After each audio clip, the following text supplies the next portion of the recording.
All right, folks, I just got home from seeing the Super Mario Bros. Movie at my local theater for the very first time, and I wanted to do a movie review, something I don't think I've ever done on this channel, so, in theme with Nintendo, of course.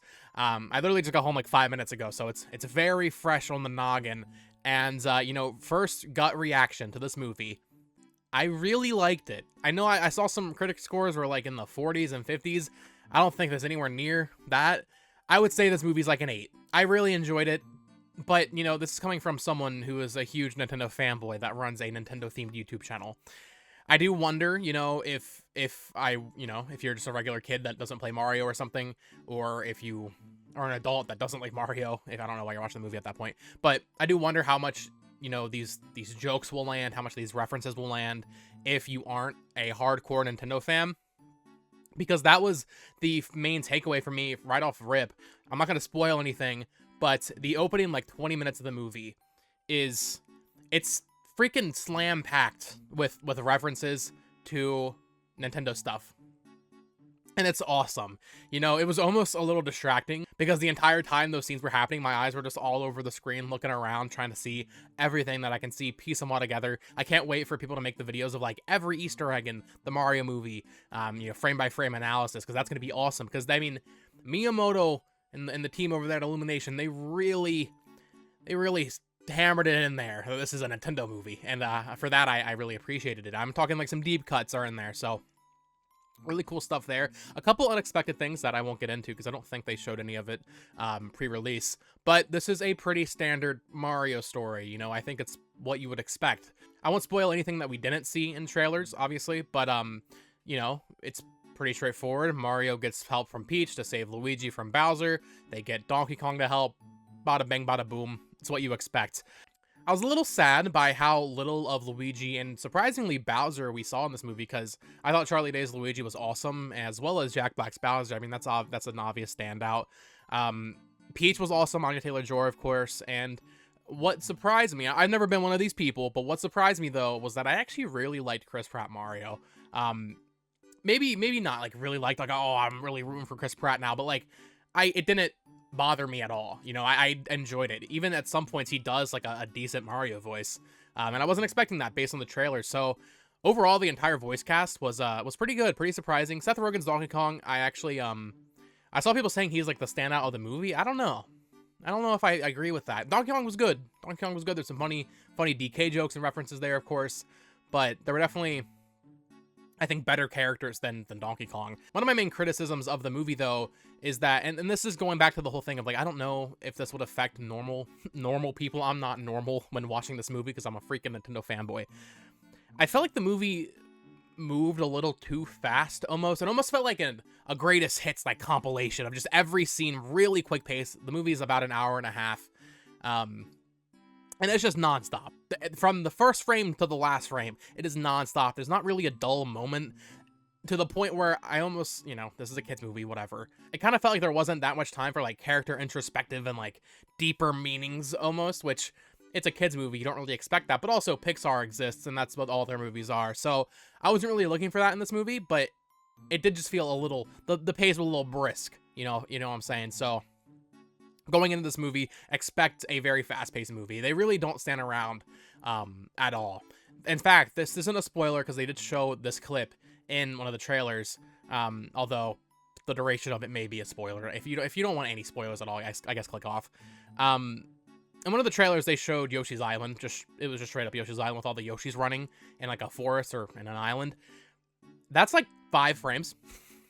And then we just don't get any more of that. And that was really disappointed. So, on the one hand, they're packing this movie full of all these awesome Nintendo and Mario references.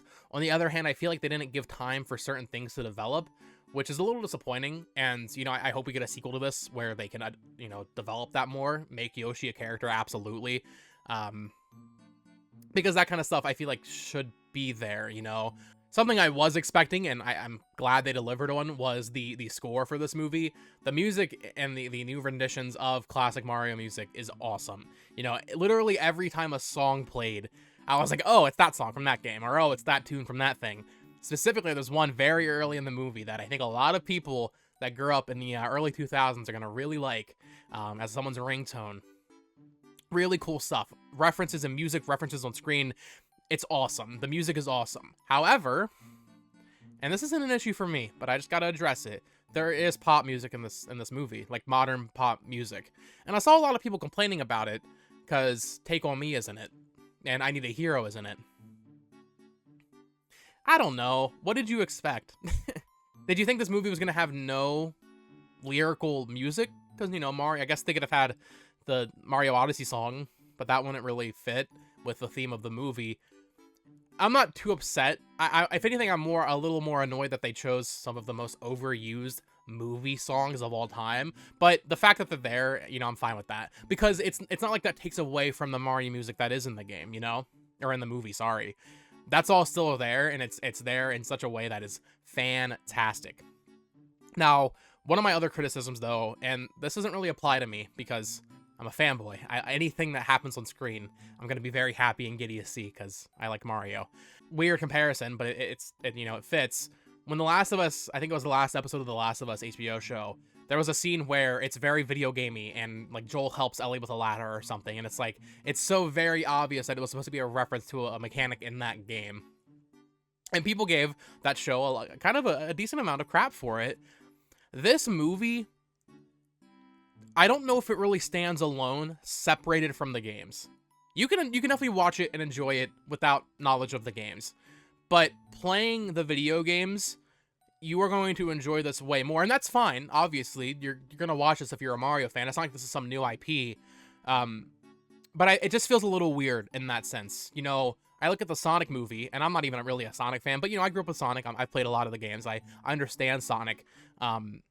That movie, or those two movies, stand alone, create new stuff within the settings. And I'm not saying this movie doesn't like creating new ideas for Mario. It does, but for the most part, a lot of the scenes feel like this is a movie based on a video game, so here's the part where they get their Mario Kart. Here's the part where Mario goes through a 2D platforming section. Here's the part where he gets the power-up. And as a Nintendo fan, these scenes are awesome. But I do question not the rewatchability, but just like, you know, if a mom taking her kid who doesn't really know much about Mario saw this movie, like, would she enjoy it, you know, on the same level that she would enjoy the Minions movies or, you know, a Pixar movie, just for like the simple family humor that they have. So not really a criticism for me. I just wonder how it would affect other people. Something I talked to my girlfriend about right after we got out of the theater. I was really surprised by the humor in this movie, though, because there's really not, the jokes are not super kiddie, you know, there's not like a fart joke or anything like that. In fact, I don't think there's anything like that in this movie, which I was really surprised by. I actually haven't seen Minions or Despicable Me. I've somehow avoided that, but I'm pretty sure Minions is like a little bit, it's a little bit like fart humor, right? That's not this movie at all.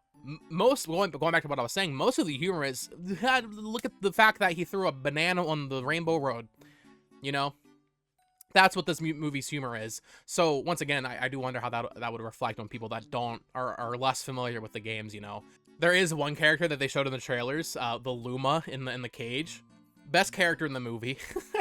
Me and my girlfriend were dying at everything that Luma says. Awesome character. And overall, I mean, not to wrap it up too quickly here, I might do a more in-depth discussion later this weekend when some more of my friends watch the movie. I really enjoyed it, you know? As a Nintendo fanboy, I can safely say I thoroughly, truly enjoyed watching this movie. I'm actually considering going to see it again, just because I enjoyed it that much. But, you know, the voice cast, I know people are like, oh, Seth Rogen, oh, Chris Pratt. I thought the voice cast was great.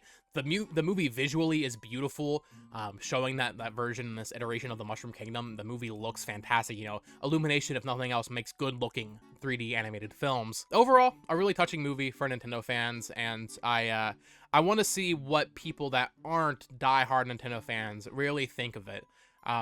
The theater applauded when the movie ended. You know, it was a bunch of families and their kids, and everybody there seemed to love the movie.